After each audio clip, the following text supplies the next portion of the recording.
Biznesni moliyalashtirish. Biznes g'oyani amalga oshirish uchun mablag' kerak. Uni topishning asosiy 4 ta yo'li mavjud. Birinchisi, o'z mablag'ingiz hisobidan ish boshlash.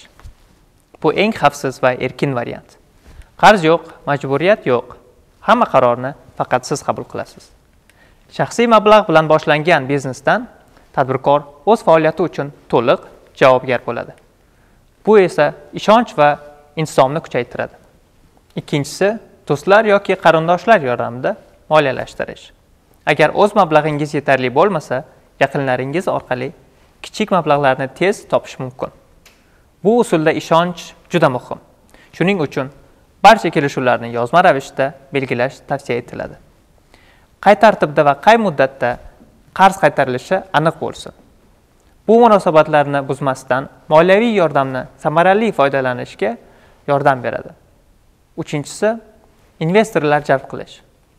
Investor faqat pul emas, balki tajriba, maslahat va aloqalarni ham olib keladi. Bu usul tez rivojlanish, yangi bozorlarga chiqish yoki texnologiyalarni joriy etish uchun juda foydali. Ammo investorlar biznesingizda ishtirok etadi. Shuning uchun sheriklik shartlari, foydani taqsimlash va chiqish qoidalarini oldindan kelishilishi kerak. To'g'ri tanlangan investor biznesni yangi bosqichga olib chiqadi.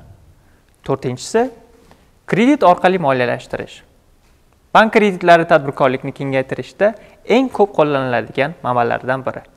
U orqali asbob-uskuna xarid qilish, xom ashyo olish yoki aylama mablag'larni to'ldirish mumkin. O'zbekistonda yoshlar va xotin-qizlar tadbirkorligi uchun imtiyozli kredit dasturlari mavjud. Biroq har qanday kredit bu mas'uliyat.